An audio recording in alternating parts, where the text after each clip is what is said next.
कि वह सब जो किसी संज्ञा की विशेषता को बतलाता है उसे हम विशेषण कहते हैं। ठीक है, जैसे मान लीजिए, जैसे हम विशेषण किसे कहते हैं, यानी किसी संज्ञा का, संज्ञा क्या होता है, संज्ञा नाम होता है। ठीक है, यानी किसी संज्ञा की विशेषता को जब बतलाए जिस वाक्य में, उसे क्या कहते हैं, विशेषण कहते हैं। अब मान लो कि राम लड़का है, राम अच्छा लड़का है, इसमें जो विशेषता हो गया अच्छा हो गया। अगर वाक्य में कह दे कि आप बताइए कि विशेषण की विशेषता की इस वाक्य में बताइए, राम खराब लड़का है, सीता सुंदर लड़की है, तो सीता सुंदर लड़की है तो उसका जो विशेषता क्या हो गया, सुंदर हो गया। तो सीता जो सुंदर है, अब देखिए इसमें दिखाया गया फिगर में घर को दिखाया गया है, यहाँ पे वह एक घर सुंदर है, तो घर क्या है, सुंदर है, यानी उसका विशेषता क्या हुआ, क्या हुआ, उसका विशेषता क्या हुआ, सुंदर। याद रखिएगा, यानी किसी संज्ञा, यानी क्या कर रहा है, यहाँ पे विशेषता विशेषण बताते हैं, बताने से जो सब संज्ञा विशेषण की विशेषता बताए उसे विशेषण कहते हैं। यानी जिस शब्द के द्वारा किसी नाम का यानी संज्ञा का जो बोध होता है उसे क्या कहेंगे, हम विशेषण कहेंगे। राम है, सीता है, यानी यह सब क्या है, नाम है। पटना क्या है, एक नाम है। बूढ़ा, यह भी संज्ञा हो गया। ठीक है, पटना क्या है, पटना एक सुंदर, पटना गंगा नदी के किनारे बसा है, तो उसका तो सुंदरता किसके कारण बना है, नदी के किनारे। ठीक है, अब बताइए, पटना बहुत सुंदर सिटी है, क्या है, बहुत बड़ा, चाहे बहुत बड़ा से, तो सुंदर वहां पे क्या होगा, बड़ा उसका गुण हो गया। सीता अच्छी लड़की है, तो इसमें से उसका विशेषता क्या हो गया, हाँ, अच्छी हो गया, तो सुंदरता यहाँ पे दिखाए। अब देखिए यहाँ शब्द जो है, यहाँ इसका विशेषता इसमें सुंदर हो गया। इसी प्रकार अगर पूछते कोई कि सीता खराब लड़की है, तो क्या हो जाएगा, इसमें खराब आपका क्या हो जाएगा, विशेषण हो गया। ठीक है, उसके बाद आइए, संज्ञ विशेषण का 4 प्रकार होता है। विशेषण के कितने प्रकार होते हैं, 4 होते हैं। पहला होता है गुणवाचक, दूसरा होता है संकेतवाचक, तीसरा संख्यावाचक और चौथा होता है परिणामवाचक। विशेषण के कितने भेद होते हैं, 4 होते हैं। गुणवाचक का ये विषय, उसके बाद गुणवाचक, संकेतवाचक, संख्यावाचक और परिमाणवाचक। ठीक है, यानी परिणामवाचक होता है। ठीक है, परिणाम तो आपसे पूछ दिया जाए, विशेषण के कितने भेद होते हैं, 4 होते हैं। ठीक है, आइए अब हम पढ़ते हैं कि विशेषण के 4 प्रकार का परिभाषा जानेंगे। ठीक है, तो अब देखिए, तो पहला जो इसमें है गुणवाचक विशेषण।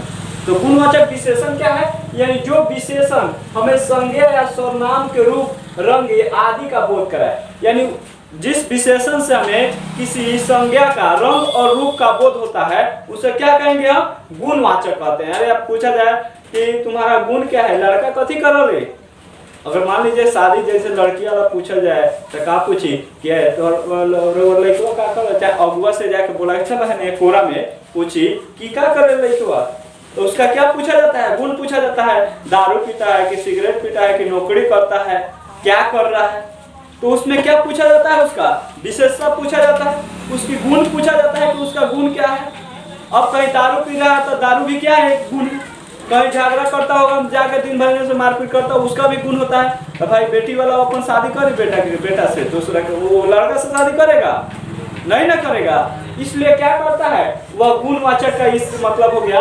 अगर यहाँ पे ताजमहल एक सुंदर इमारत है, हम सभी जानते हैं कि ताजमहल क्या है, सुंदर इमारत है, तो उसमें जो उसमें सुंदर लग गया। अगर कल ताजमहल खराब है तो क्या होगा, खराब जो होगा उसका क्या हो गया, गुण हो गया। तसला फूटा है तो उसका गुण क्या हो गया, फूटना। और पानी रखाई तो नीचे में गिर जाए, तो गुणवाचक आप समझ गए।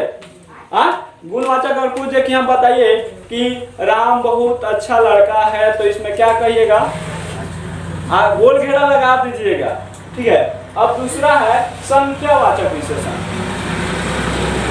दूसरा क्या है, संख्यावाचक विशेषण। ठीक है, संख्या का मतलब क्या हुआ, बोध होता हुआ, यानी बहुत संख्या का बोध, संख्या गिनती का बोध हो, जैसे 4 5 6 7 8 जैसे यहाँ पे कर है, ऐसा सब जो संज्ञा या सर्वनाम की संख्या के बारे में बोध कराए उसे क्या कहते हैं, अब आपसे पूछ दिया जाए कि 5 लड़का, 5 रुपया, 2 रुपया, यह संख्या का बोध हो रहा है ना? कै रुपया? 2 रुपया। 5 लड़का, संख्या का बोध कितना हुआ? लड़का क्या है आपका? लड़का क्या है? संज्ञा है तो 5 लड़का, तो लड़का क्या है?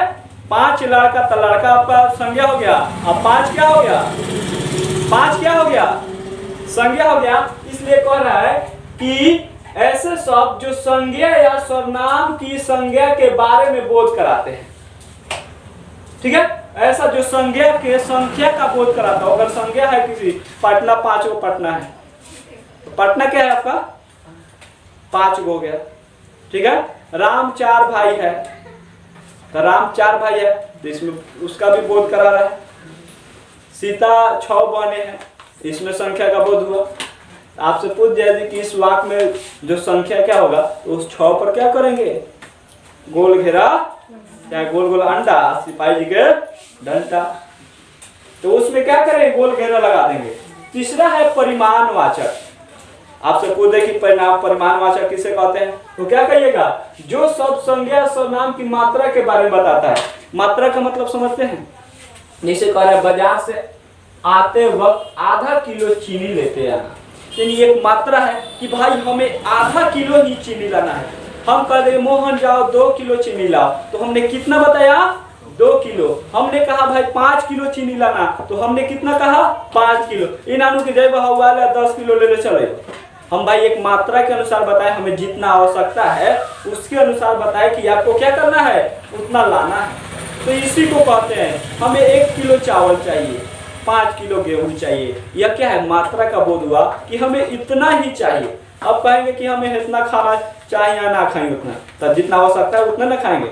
हम कहें कि 1 तसला भात खाई ले, तो होगा? खा जाएंगे तब ना कहेंगे हाँ अपने आवश्यकता है इतना मात्रा है मेरा, हम झूठों के ढील देंगे हम 1 किलो 1 चावल 1 तसला भात खा गए, तो सब कोई देखत रहे, ठीक है।